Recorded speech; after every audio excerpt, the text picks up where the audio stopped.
La réussite et l'échec sont au pouvoir de ta langue. Bonjour sister. Ce matin, je viens te parler de cette capacité et cette force que tu as d'emmener à exécution les désirs de ton cœur.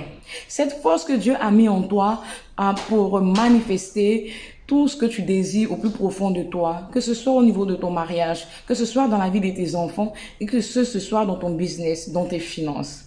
Déjà, retiens que tu es ce que tu penses.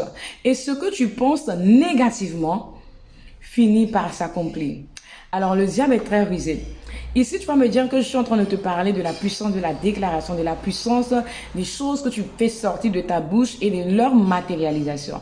Mais tu vois ici, dans ce premier point, que le diable est tellement rusé, met en exécution ce que tu penses au plus profond de toi. Alors, il est le maître du mal. Il est le maître de tout ce qui est sombre, tout ce qui est néfaste. Donc, que tu le déclares ou pas, que tu le laisses en état, en latence, au fond de toi, en état de pensée, au fond de toi, le diable permet que cela se manifeste. Alors ici, qu'est-ce que tu vas faire pour ne pas que le diable prenne le contrôle de ton âme, c'est-à-dire ton âme qui est le siège de tes émotions, ton âme qui est le siège de ta vie, de ta destinée, de là où émanent les choses que tu dois manifester de bon dans le règne physique dans ta vie. Pour ne pas qu'il prenne le contrôle de cela, ici la parole de Dieu te dit que tu dois nourrir de bonnes pensées, d'accord? Tu dois nourrir ton âme à travers de bonnes pensées et afin que cela soit manifeste dans ta vie et que cela rejaillisse sur toutes tes entreprises. Une fois que tu auras fini maintenant de soigner ton intérieur, de contrôler tes pensées, oui, si tu ne contrôles pas tes pensées, sister, ce sera l'ennemi qui le fera, ce sera le diable qui le fera.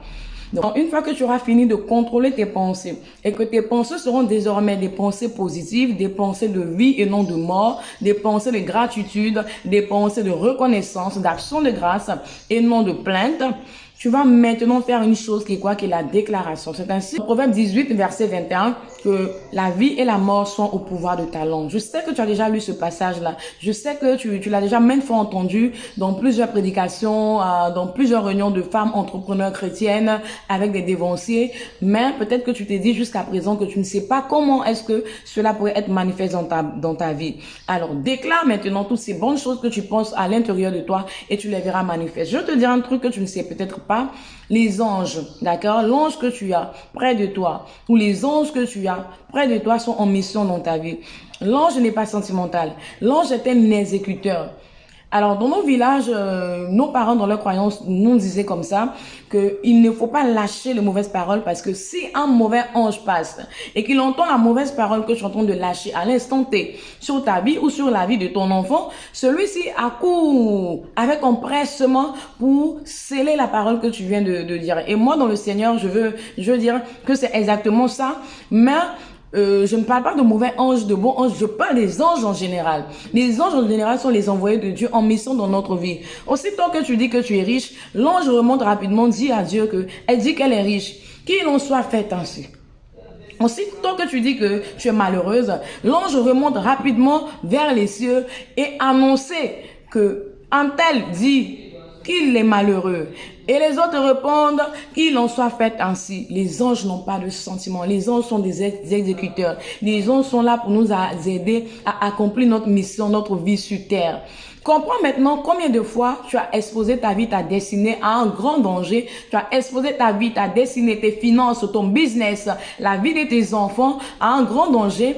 Tu vois combien de fois est-ce que le manque de connaissances t'a fait perdre des opportunités?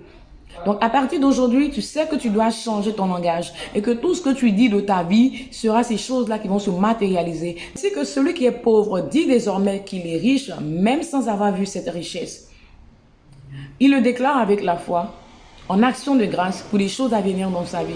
Et celui qui est faible, et qu'il est fort, sans avoir été dans une salle de gym, sans avoir consulté un coach en développement personnel, sans avoir appris à se défendre dans la boxe, dans le karaté, mais il dit, avec la foi, il déclare que je suis fort. C'est ainsi que la ressource émotionnelle spirituelle arrive sur sa vie et il a cette force de demeurer dans ses difficultés, il a cette force de surpasser les abus, il a cette force de surpasser tout ce qui est intimidation, il a cette force de surpasser tout ce qui veut le ralentir et le ramener en arrière. Parce que là maintenant, il a pensé, par la foi, il a déclaré qu'il y a un être suprême par son esprit, emmène à l'existence les choses qui n'existaient pas. Soit tu demandes la direction divine à Dieu, ou soit tu lances ce business avec conviction et tu observes l'évolution de ce business. À partir d'aujourd'hui, promets-moi que tu vas déclarer que ta vie a de la saveur, que tes finances ont de la saveur, que tes enfants sont les plus beaux, les plus intelligents,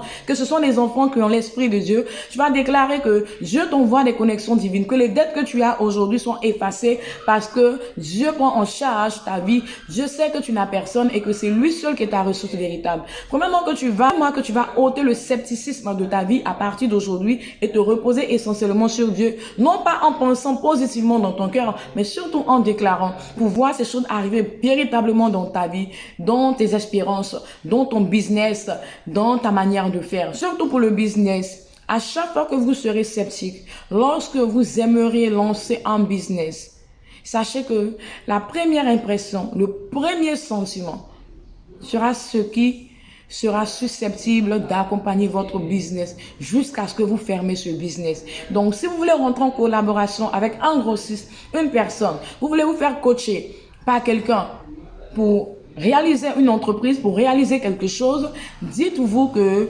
soit vous partez pour gagner. Dites-vous que soit vous partez pour gagner, soit vous partez pour perdre. Mais j'aimerais que vous partiez pour gagner. Car ceux qui vont à la conquête de la victoire sont ceux-là qui gagnent à 100% contre vents et marées.